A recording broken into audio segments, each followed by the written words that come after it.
Isa sa mga gusto kong ginaganapan yung character ko dito sa Forever Young.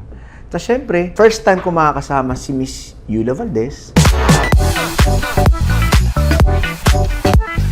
Ako po si James Blanco. Ang character ko po dito is si Rigor Peralta. Lahat ng kanyang pinag-uutos, lahat yun ginagawa ko. Mabuti man, masama, kaiinisan, kakamuhian ninyo ba dito si Rigor. Nagpapasalamat ako sa GMA, syempre sa group ng Forever Young, kasi nung nabalitaan ko na mapapasama ako, meron na rin kasi ako nagawa before na medyo kabaliktaran naman nung sakit ni Yuen dito. Sabi ko ang ganda ng role ko dahil nga isa sa mga gusto kong ginaganapan yung character ko dito sa Forever Young. Tapos syempre, first time ko makakasama si Miss Yula Valdez. Lagi kami magka-eksena dito. Ang sarap kasi ang gagaling na artista eh. Ang gagaling at wala akong masabi kasi lahat nandito, bata, magagaling. Kay Yuen, simula sa bata hanggang sa age sa amin, talagang lahat is mahuhusay.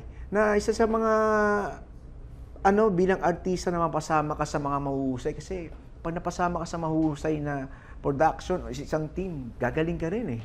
Alam mo yun? Kaya sobrang thankful ako na naging part ako ng Forever Young. Naku po, marami. Maraming,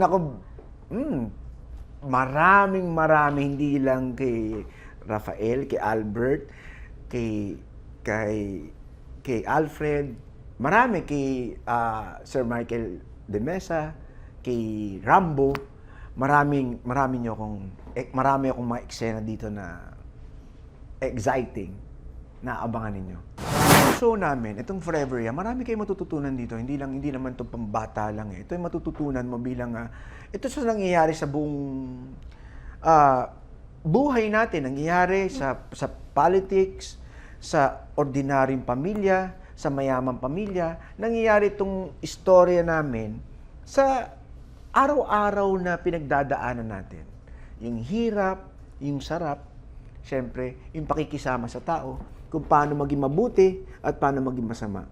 Dito makikita niyo lahat dito yung ng pamilya, kung paano meron kasing mga pamilya, 'di ba, na porki mahirap hindi na masaya, hindi totoo 'yon.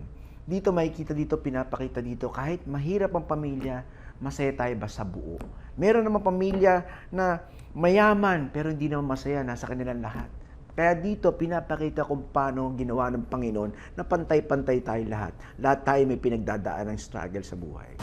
Abangan ng Forever Young ngayong October 21 na sa GMA Afternoon Prime.